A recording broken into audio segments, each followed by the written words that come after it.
In the spring of 1607, on the edge of a quiet river surrounded by dense forests and endless unknowns, a small group of English settlers unknowingly stepped into history.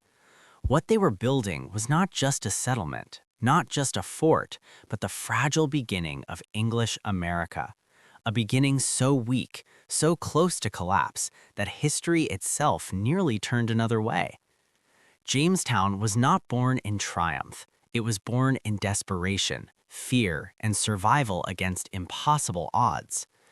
The men who arrived aboard the Susan Constant, Godspeed, and Discovery were not pioneers in the way later generations would imagine. Many were gentlemen untrained in labor, others soldiers chasing glory, and none truly understood the land they were about to claim. The Virginia Company promised riches, gold, trade routes, wealth, but the land offered only heat, insects, unfamiliar waters, and the silent watch of the Powhatan Confederacy, whose people had lived and thrived there for generations. They chose Jamestown Island for defense, believing its deep river would protect them from Spanish attack. What they did not understand was that the land itself was their greatest enemy. The swamp bred mosquitoes that carried disease, the river water turned brackish with the tides, food was scarce. Within months, sickness spread, and men began to die not from battle, but from thirst, hunger, and infection. As the settlers struggled to survive, they encountered the Powhatan people, an advanced and organized confederacy of tribes led by Chief Powhatan. At first, there was cautious interaction. Trade occurred. Corn was exchanged for tools, but the English did not see themselves as guests or neighbors. They saw themselves as owners. Misunderstandings hardened into mistrust, and mistrust slowly became conflict.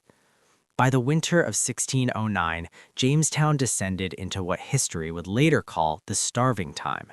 Crops failed, supply ships did not arrive. Powhatan warriors surrounded the fort, cutting off food and escape. Inside the walls, hunger drove men beyond desperation. By spring, hundreds were dead. Only a handful remained alive, hollowed by starvation, ready to abandon the settlement entirely. Jamestown survived not because it was strong, but because fate intervened. New ships arrived just as the last survivors were preparing to leave. Order came through force. Leaders like John Smith imposed discipline with iron rules.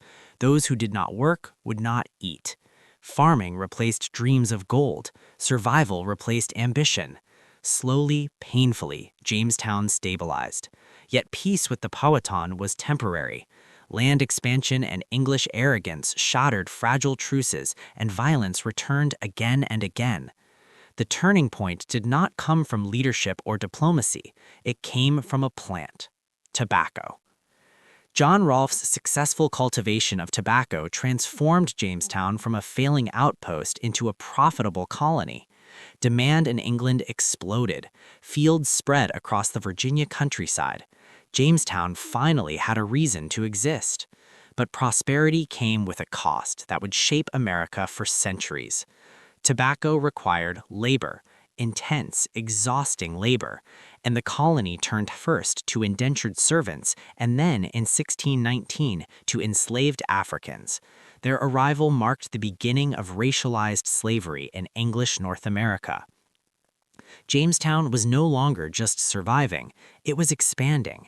Land was taken, native populations were displaced, conflict hardened into permanent division. Even as the colony grew wealthier, Jamestown itself began to fade. Fires destroyed buildings, disease returned, political power shifted inland, and in 1699, the capital of Virginia moved to Williamsburg. Jamestown, once the heart of English America, was left behind, abandoned, quiet, and slowly reclaimed by nature. But history did not forget it. As America moved through the 1700s towards revolution, Jamestown became a symbol rather than a city. The ideas born there, representative government, private land ownership, cash crop capitalism, shaped the colonies that would become the United States. The Virginia House of Burgesses, formed in Jamestown in 1619, laid groundwork for American democracy. The contradictions born there, freedom alongside slavery, opportunity alongside displacement, became the nation's central struggle.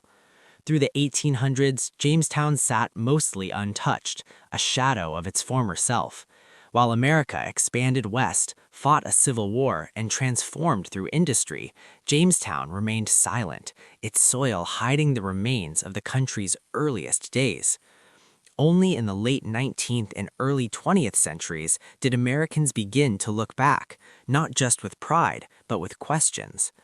Archaeologists uncovered fort walls, tools, bones, and everyday objects, evidence of suffering and survival. Jamestown was no longer a legend, it was real. In 1957, the United States commemorated the 350th anniversary of the settlement, cementing Jamestown's place as a foundational symbol of the nation's origins. By the year 2000, America stood as a global power, technologically advanced, politically influential, and culturally dominant. Yet its roots traced back to that fragile settlement on a swampy riverbank. Jamestown was no longer a city, but it was never just a ruin. It was a reminder that America did not begin as an idea of freedom or greatness, but as a struggle to survive. A reminder that progress came with sacrifice, conflict, and consequences that still echo today. Jamestown did not build America alone, but without Jamestown, America as we know it might never have existed. And so, in the quiet ruins along the James River, where water still flows as it did in 1607, the birthplace of English America endures, not as a triumph carved in stone, but as a warning, a lesson, and a beginning.